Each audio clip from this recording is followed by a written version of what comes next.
Hey, good evening, everybody. It is the Champion Principal. Hey, I got a quick message for you real quick. Hey, it's a blessing to be able to talk to you guys today. That's why I love this platform, to be able to share with you some of my thoughts and what's going on in the world and going on in my life. And the beautiful thing about this is just like a book, it can last forever. This is my audio book, my visual book that I'm choosing to share with you, kind of tell you about me and how my little brain works and things like that.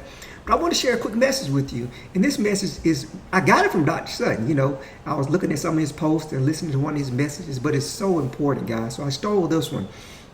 And those people who are in education, or those people who are in business, or whatever field that you're in, and you know how we always talk about, hey, I want this opportunity. I want to be this. I want to do that. But guys, there's a couple things that we all must do to take advantage of those opportunities. Number one, you have to have a vision. Have a vision of what you want to do. You want to be a doctor? You want to be a lawyer? You want to be a brick mason? What do you want to be? What do you want to do with your life? So you got to have that vision. That's important. Have a vision. Many of us walk around with no vision and say, hey, what you want to do? What you want to be when you grow up? Nothing. I don't know. You got to know. It's time to know. It's time to figure it out, guys, because you would never reach self-actualization. You will never reach the heights if you do not start off with your vision. It's never too young. You're never too young to have a vision. I ask my son all the time, Jaylon, what do you want to be when you grow up? What do you like, son? What do you want to do? What are you good at? You good at math? Okay, be a mathematician. Be an engineer. So you got to start thinking about those things. So guys, as we keep thinking and we keep talking about those doors, have a vision. Now, you can have a vision, but if you do not prepare yourself, what good is a vision? Okay, so you want to be a teacher. You have to go to school to be a teacher. You cannot just say, hey, I want to be a teacher. I want to be an accountant. I want to work on air conditioning units. You have to go to school and get some schooling, some type of training. If you're going to be a designer, you have to start designing, cutting up your clothes and start designing and sewing, learning those skills, the art of sewing and design, learning about the fabrics and things. So you have to prepare yourself. Got your vision? Then you have to prepare yourself. All right, that's two big ones. Guys, then when that door opens, you have to be ready. So you want to be a teacher?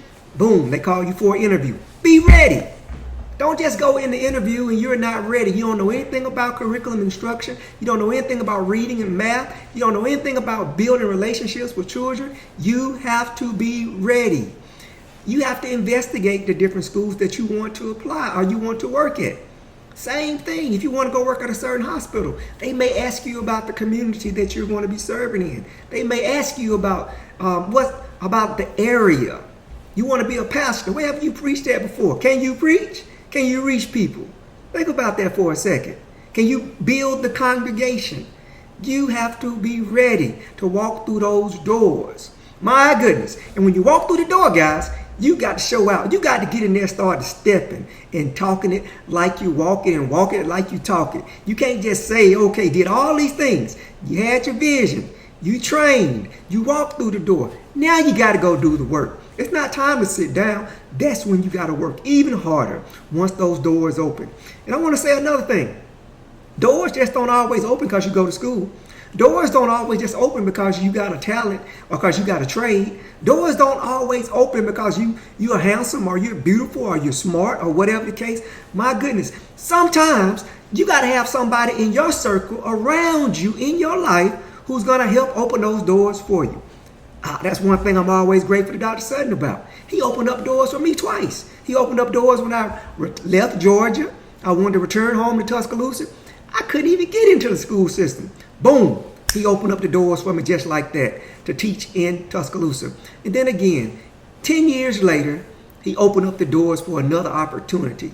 Of course, I had to have a vision.